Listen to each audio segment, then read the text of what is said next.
दोस्तों, सौरमंडल के दो सबसे बड़े ग्रहों को एक टेलीस्कोप में एक साथ देखने का अनुभव कैसा होगा? अगर बृहस्पति और शनि अचानक एक दूसरे से टकरा गए होते तो 21 दिसंबर 2025 को बृहस्पति और शनि लगभग 400 सालों के लिए सबसे नजदीक थे। दोस्तों, आप एक ही टेलीस्कोप से दोनों ग्रहों को देख सकते थे।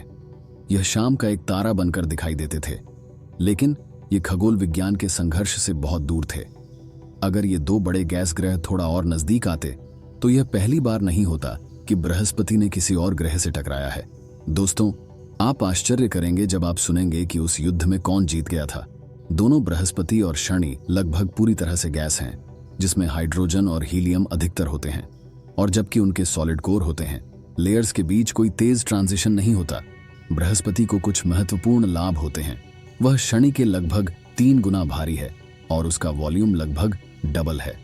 दोस्तों, यह भी तेजी से घूमता है। बृहस्पति की घूमने की तेज गति 13 किलोमीटर प्रति सेकंड तक होती है, जबकि शनि 10 किलोमीटर प्रति सेकंड के नीचे घूमता है।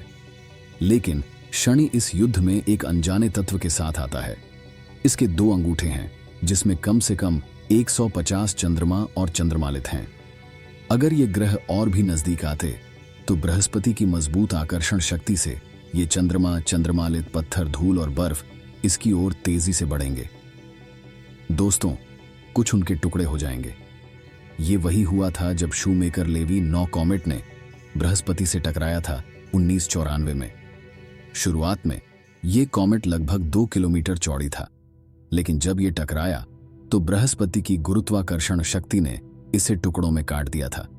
ये टुकड़े बृहस्पति में लगभग 300 मिलियन परमाणु बमों के जोर से गिरे और इसने बृहस्पति की वायुमंडल की तापमान को लगभग 40,000 डिग्री सेल्सियस तक बढ़ा दिया।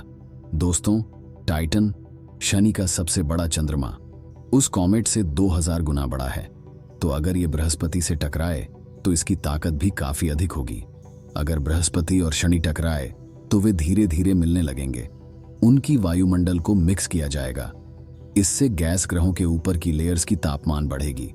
दोस्तों, ये इतना गर्म होगा कि बृहस्पति एक रासायनिक प्रक्रिया का सामना करेगा, जिसमें उसे अधिक लोहा, सिलिकेट्स और शायद पानी भी मिल सके।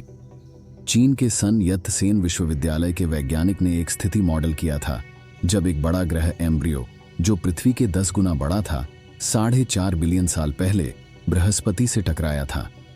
दोस्तों, वैज्ञानिक का कहना है कि यह टक्कर इतनी शक्तिशाली थी कि इसने बृहस्पति के असली कॉम्पैक्ट कोर को नष्ट कर दिया।